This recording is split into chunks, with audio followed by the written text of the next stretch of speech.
नमस्कार दोस्तों, जय श्री राम, जय बागेश्वर धाम, जय जय सिया राम। दोस्तों, कुछ समय से आप लोगों के बहुत सारे कमेंट्स आ रहे हैं। इतने समय से मैं यहाँ पर हमारे अनाया ब्लॉग्स चैनल पे नहीं था। दोस्तों, इसका कारण मेरी बीमारी और कुछ समस्याएं ऐसी थी जिसके कारण से मैं इस चैनल पे बिल्कुल भी नहीं आ पा रहा था। मैंने कोई भी वीडियो अपलोड नहीं की, किसी भी कमेंट का आपके जवाब नहीं दे पा रहा था। इस बात का मुझे भी जितना खेद है उतना ही आपको भी दुख होगा। दोस्तों, सबसे पहली बात ये मैं आपको बता देना चाहता हूँ कि सबसे पहले मैं आप सभी दर्शकों को, सभी सब्सक्राइबर को मैं दिल से हाथ जोड़कर धन्यवाद अदा करता हूँ इस बात का कि इतने समय तक आप लोग यहाँ पर बने रहे, इस चैनल पे बने रहे, आपने वीडियोज़ को देखा, कमेंट्स करे हैं, बहुत प्यारे प्यारे कमेंट्स आए हैं, बहुत दूर दूर से लोगों ने कमेंट्स करे हैं, बहुत सारे सवालों को भी पूछे हैं, जिन सवालों के जवाब मुझे भी आपको देने हैं। कुछ समय से दोस्तों जब मैं नहीं आ पा रहा था, मुझे भी इस बात की बहुत परेशानी थी, बहुत चिंता थी कि कब मैं आप लोगों के साथ आऊँ और कब मैं आप सभी के सवालों को जवाब दूँ। दोस्तों, इस बात के लिए कहते हैं मुझे दुख है। आशा करता हूँ कि आप लोग मेरी परेशानी, मेरी मजबूरी को शायद समझ पाएंगे। लेकिन हमारे चैनल अनाया ब्लॉग्स पे आपको बने रहने के लिए एक बार फिर से दोस्तों मैं आप सभी दर्शकों का दिल से धन्यवाद अदा करता हूँ कि आप लोग यहाँ पर थे और आप लोगों ने कहते हैं मेरा साथ हमेशा दिया। दोस्तों, आज के बाद ऐसा नहीं होगा और मैं हमेशा आपके लिए वीडियो अपडेट करता रहूँगा, साथ ही आपके सभी सवालों को जवाब भी दूंगा। कुछ लोगों के सवालों के जवाब और उनके कमेंट्स को मैंने लाइक भी किया है और वहाँ पर कुछ जवाब भी दिए हैं। आशा करता हूँ कि शायद आपको मिल गए होंगे, लेकिन इतने सारे कमेंट्स का एक साथ जवाब देना ये मुमकिन नहीं है। इसलिए आज की इस वीडियो में मैं आपको हनुमान चालीसा का जो 3 दिन संकल्प पाठ है, जो प्रथम मंगलवार के शुक्ल पक्ष से करना है, उस पाठ के लिए जितने भी दर्शकों ने क्या कहते हैं कमेंट्स पूछे हैं, सवाल पूछे हैं, मैं आज यहाँ पर आपको उनके जवाब देने जा रहा हूँ। तो दोस्तों, बिना देरी करे इस वीडियो को शुरू करते हैं और जितने लोगों ने भी सवाल पूछे हैं मैं एक एक करके सवाल बताता जा रहा हूँ। आई होप कि कहते हैं आप लोग ध्यान से सुनेंगे, लेकिन इस वीडियो को बिल्कुल भी कट मत करिएगा, स्किप मत कीजिएगा, वरना आप अपने सवालों के जवाब नहीं जान पाएंगे। हो सकता है कि आज की इस वीडियो के माध्यम से आपका भी कोई सवाल मिल जाए। तो दोस्तों, चलिए शुरू करते हैं। लेकिन वीडियो में आगे बढ़ने से पहले एक अनुरोध करना चाहता हूं कि जिस तरीके से आप हमेशा इस वीडियो को लाइक और चैनल को सब्सक्राइब करते आ रहे हैं, तो इसलिए दोस्तों एक बार वीडियो को लाइक करके प्लीज़ चैनल को सब्सक्राइब जरूर कर दीजिएगा। और जो दर्शक नए हैं, अगर इस वीडियो को देख रहे हैं, तो उनसे भी अनुरोध करना चाहता हूँ मैं कि प्लीज़ जल्द से जल्द आप हमारे इस चैनल को जुड़ जाएँ और सब्सक्राइब जरूर कर लीजिए, ताकि आपके भी सवालों के जवाब आप तक जरूर पहुँच जाएँ। दोस्तों, सबसे पहले बात आती है कि किसी ने पूछा है कि क्या हम हनुमान चालीसा का संकल्प पाठ अगर घर में व्यवस्था नहीं है तो क्या मंदिर में जाकर कर सकते हैं? जो 11 दिनों का संकल्प पाठ है, क्या उसको मंदिर में जाकर कर लें? तो देखिए दोस्तों, आपके सवाल का जवाब ये है कि आप मंदिर में कर सकते हैं, बशर्ते ये कि समस्या आती है आपकी सामग्री की। जैसे कि आपको रोज़ जल रखना है, आप वहाँ जल कैसे रखेंगे? आपको रोज़ दीपक जलाना है और रोज़ उसी समय पर जाकर आपको पाठ करना है, क्योंकि हनुमान चालीसा के जो 11 दिन के संकल्प पाठ है, उसमें आपको समय का ध्यान रखना है। बाकी आप सारे नियम जानते हैं, क्या खाना है, क्या नहीं खाना है, किस तरीके का भोजन करना है आपको। बस समय के साथ साथ आपको जो सामग्री आती है, जैसे कि दीपक जलाना, रोज़ जल रखना, जल को उठाना और वापस उस जल को पिलाना, जैसे कि जिसके लिए आप ये पाठ रख रहे हैं उसके लिए आपको जल पिलाना है। तो अगर मंदिर आपके पास है, नज़दीक है, घर में व्यवस्था नहीं है, तो आप हनुमान जी के मंदिर में जाकर ये पाठ आप कर सकते हैं। देखिए, बस आप अपनी सामग्री की ध्यान रखिएगा। जो भी आप सामग्री है, जैसे धूप, दीप, अगरबत्ती, भोग, प्रसाद में और क्या कहते हैं साथ ही जल रखना, जैसे कि एक लोटे में जल रखते हैं और एक साफ़ कटोरी या गिलास में जल रखते हैं। तो इस तरीके से अगर आप वहाँ जल रख सकते हैं, आपकी व्यवस्था वहाँ पे हो जाती है, तो हमें इसमें कोई आपत्ति नहीं है, कोई परेशानी नहीं है, आप मंदिर में जाकर भी पाठ कर सकते हैं। दूसरा सवाल आता है कि किसी ने कहा है कि अगर मासिक धर्म के दौरान अगर आ जाता है, तो अगर मासिक धर्म आ जाता है पाठ के दौरान, जैसे आप पाठ कर रही हैं और उस समय अगर मासिक धर्म आ जाता है तो क्या करें? और मासिक धर्म में अगर हम किसी भी गलती से, भूल चूक के कारण अगर लहसुन या प्याज का सेवन कर लें तो क्या संकल्प टूट जाता है? तो देखिए, इसका जवाब आपका मैं ये देना चाहता हूँ दोस्तों कि अगर मासिक धर्म आ जाता है तो देखिए, ये एक कुदरत का नियम है, इसके खिलाफ आप नहीं जा सकते। मासिक धर्म अगर आ जाता है, अगर आपने 11 दिन संकल्प पाठ लिया है और आप उसे कर रही हैं, 4 दिन 5 दिन के अंदर, इस समय अंतराल के अंदर अगर आपका मासिक धर्म शुरू हो जाता है, तो आप वहाँ पर पाठ को बंद कर दें, पाठ ना करें। तब तक ना करें जब तक कि आप पूरी तरीके से शुद्ध ना हो जाएं। जैसा कि मैंने अपनी पिछली वीडियो में भी आपको मैंने बताया है, शायद आपने ध्यान से नहीं सुना होगा, लेकिन मैं आपको बता देना चाहता हूं कि जब आपका मासिक धर्म बंद हो जाए, आप पूरी तरीके से शुद्ध हो जाएं, तो आप जितने दिन आपके बचे हैं संकल्प के, आप उन दिनों में पाठ करना शुरू कर दें। अब बात आती है कि लहसुन और प्याज की।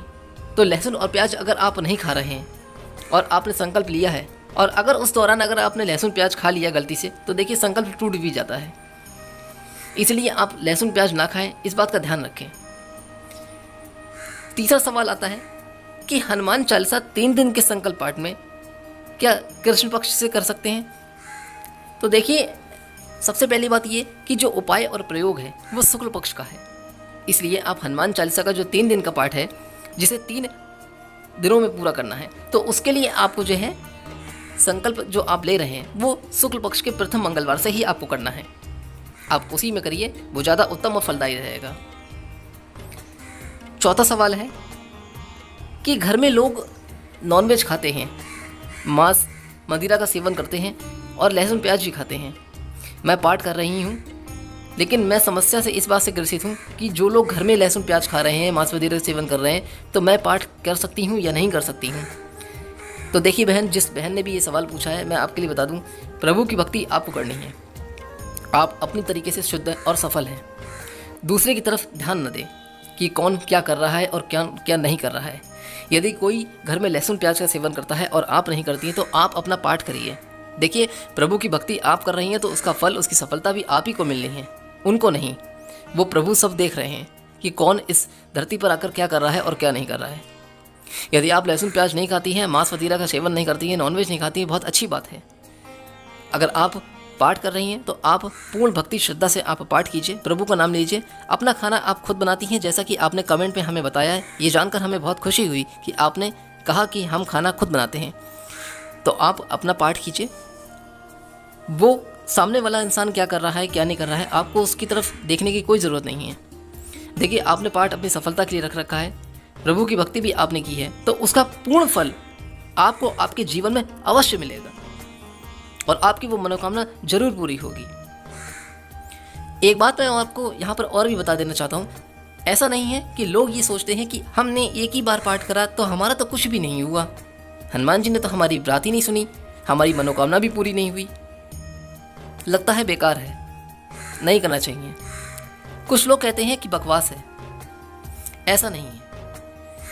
यदि ये सब कुछ बकवास होता, बेकार होता, तो आज इतने लाखों लोग जो हनुमान जी के 11 दिनों के संकल्प पाठ को जो उठा रहे हैं, अपनी मजबूरी में उठा रहे हैं, अपनी संकट समस्याओं में उठा रहे हैं, और वो संकट समस्या उनके 11 दिनों के बाद दूर हो जाते हैं। एक बार नहीं, 2 बार में दूर हो जाते हैं, 2 बार नहीं तो 3 बार या चौथी बार में जरूर सुनते हैं। और उनकी वो समस्या अगर दूर हो जाती है, तो ऐसा नहीं है कि प्रभु सुन नहीं रहे, प्रभु देख नहीं रहे, वो सब कुछ देख रहे हैं। इसलिए बहन, मैं आपसे ये कहना चाहता हूँ कि आप लहसुन प्याज का सेवन नहीं करती हैं, अच्छी बात है। अगर आप अपना खाना अलग बना रही हैं, तो आप अपना पाठ करिए, अपने संकल्प पाठ को पूरा कीजिए। प्रभु आपकी मनोकामना जरूर पूरी करेंगे और इसका फल आपको बहुत ही जल्दी और तुरंत ही मिलेगा। किसी ने ये पूछा है कि अगर हम घर में व्यवस्था नहीं है, तो क्या कहते हैं, हम मंदिर में अगर व्यवस्था नहीं हो पा रही है, तो क्या हम किचन में जाकर पाठ कर सकते हैं? क्या रसोई घर में हम हनुमान चालीसा का पाठ कर सकते हैं, चाहे वो 3 दिन का हो, चाहे वो 11 दिन का हो? जी हाँ, देखिए, जो भी आपने पूछा है, माता जी आपको प्रणाम करता हूँ इस बात के लिए। और दूसरी बात, आपका सवाल भी बहुत अच्छा है। कई लोगों के मन में ये सवाल आता है कि अगर हमारे घर में व्यवस्था नहीं है, तो क्या हम रसोई घर में पूजा कर सकते हैं? बिल्कुल कर सकते हैं। देखिए, रसोई घर तो हमारे घर का बहुत ही एक उत्तम जगह होती है, बहुत ही पवित्र मानी जाती है। वहाँ अन्नपूर्णा माता का निवास होता है। तो आप हनुमान जी के अगर संकल्प पाठ को करने जा रही हैं, तो आप रसोई घर में आप अपना छोटा सा एक जगह बना लीजिए, एक स्थान बना लीजिए, उस स्थान में बैठ के आप कर सकते हैं। और जब आप पूजा करें, पाठ करें, तो आप हनुमान जी की प्रतिमा को दक्षिण दिशा में रखें, यानी कि उनका मुख जो है वो दक्षिण दिशा की तरफ होना चाहिए। ऐसा इसलिए कह रहा हूँ मैं, क्योंकि दक्षिण दिशा एक ऐसी दिशा होती है जहाँ से नकारात्मक शक्तियाँ बहुत ही जल्दी प्रवेश करती हैं। बुरी शक्तियों का प्रभाव या नकारात्मक शक्तियों का प्रभाव भी ज़्यादातर दक्षिण दिशा की ओर से ही आता है। इसीलिए आप दक्षिण दिशा की तरफ हनुमान जी की प्रतिमा का मुख रखें और तब आप बैठकर पाठ करें। आप अपने रसोई घर में, किचन में, आप हनुमान जी के संकल्प पाठ को बैठ के पूरा कर सकते हैं। एक सवाल पूछा है किसी बहन ने या भाई ने कि क्या हम संकल्प शाम को ले सकते हैं? तो देखिए आपका जवाब ये है कि आप संकल्प को शाम को भी ले सकते हैं। लेकिन इस बात में ये है, मैंने आपका जवाब जरूर दे दिया है कमेंट बॉक्स में, आप चेक कर सकते हैं। लेकिन अगर आप नहीं देख पा रहे हैं तो मैं आपको बता देता हूँ इस वीडियो के माध्यम से कि जो लोग सोचते हैं कि हम संकल्प सुबह को नहीं ले पाए तो क्या शाम को ले लें, तो देखिए आप संकल्प शाम को ले सकते हैं। संकल्प लेते समय आप इस बात का ध्यान रखिएगा कि जिस समय आपने संकल्प शाम को लिया है तो आप अगले दिन भी आपको उसी समय पर ही आपको पाठ के लिए बैठना है। ये नहीं है कि आपने अगर 6 बजे संकल्प लिया है तो कल आप फिर अगले दिन 7 बजे या 8 बजे बैठें, तो ऐसा ना करें। इसलिए समय का ध्यान रखें। संकल्प आप सुबह या शाम किसी भी समय ले सकते हैं, ये आपके ऊपर निर्भर करता है। जैसे आपके पास समय हो, पर्याप्त हो, आप उस हिसाब से पाठ कर सकते हैं। एक सवाल आता है कि किसी बहन ने पूछा है कि क्या हम भोग आरती के बाद लगाएं, तो देखिए ऐसा नहीं है कि आप आरती के बाद भोग लगाएं।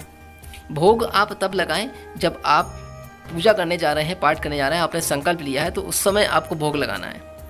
संकल्प के बाद आप भोग लगाइए। भोग लगाते समय फिर आप अपना पाठ शुरू कीजिए। जिस तरीके से विधि बताई गई है पाठ में कि कितनी बार आपको हनुमान चालीसा पढ़नी है, तो उस तरीके से आप पाठ करिए। पाठ पूर्ण हो जाने के बाद आपको कपूर से आरती करना है। तो कपूर से आरती करने के बाद आपका पाठ पूरा हो जाएगा। उसके बाद जो जल वाली बात है, तब आपको जो है जल उठाना है दीपक ठंडा हो जाने के बाद। एक सवाल यहाँ पर और भी आता है कि क्या हम जल कब उठाएं। वो जल की जो बात है वो आपने बताई नहीं है। तो देखिए ऐसा नहीं है कि वीडियो में जल की विधि बताई नहीं है। हमने जल की विधि अलग से भी आपको एक वीडियो बना के दिया था, हो सकता है शायद आपने ना देखा हो या गौर नहीं किया होगा। तो जल जो उठाने का समय है वो आपको पाठ जब आप पूरा हो जाए और दीपक आपका ठंडा हो जाए, यानी कि जो दीपक आपने हनुमान जी के सामने दीपक जलाया है वो दीपक अगर आपका ठंडा हो गया है, तब आप सबसे पहले लोटे वाले जल को उठाएं। लोटे वाले जल को उठाकर आप जो है किसी गमले में डाल दीजिए। कि कोई पौधा है घर में, गमला है, तो आप उसमें डाल दीजिए। अगर आपके घर में मंदिर बना हुआ है तो आप उसमें चढ़ा दीजिए। उसके बाद आपको जो है वो दूसरा जो जल रखा है गिलास या कटोरी में, वो लोटे वाले जल के बाद उठाना है आपको। फिर उसके बाद उस जल को उठाइए और उठाने के बाद आप खुद पी लीजिए। यदि आपने अपनी समस्या के लिए पाठ रखा है तो आप खुद पी लीजिए। यदि किसी और के लिए रखा है तो आप उसे पिला दीजिए। आपको 11 दिनों तक रोज जल रखना है। ये भी एक सवाल था कि हमको जल कितने दिन रखना है। तो देखिए हनुमान चालीसा 11 दिन के संकल्प पाठ में आपको 11 दिन रोज जल रखना है और रोज ही उसे पीना है, या उसके लिए जिसके लिए आपने पाठ रखा है उसे पिलाना है। लोटे में भी आपको जल 11 दिनों तक रखना है रोज, और जो पीने के लिए जल है वो भी आपको 11 दिन रोज रखना है। एक सवाल पूछा है किसी ने कि क्या हम चमेली की जगह तेल अगर नहीं है तो हम गाय के घी का दीपक जला सकते हैं। बिल्कुल जला सकते हैं। बहुत ही शुद्ध और उत्तम माना जाता है गाय का शुद्ध घी। बस ये ध्यान रखिए कि गाय का शुद्ध घी आपने अपने हाथों से बनाया हुआ है, घर पे बनाया हुआ है, वो ज़्यादा बेहतर और उत्तम रहता है। बाहर के डिब्बे वाले घी का प्रयोग बिल्कुल ना करें। खास तौर से किसी भी प्रकार का भैंस का घी बिल्कुल मत इस्तेमाल कीजिएगा हनुमान जी के पाठ या पूजा के लिए। तो इसलिए आप घर में भैंस का घी ना इस्तेमाल करें, डिब्बे वाले घी का भी प्रयोग ना करें।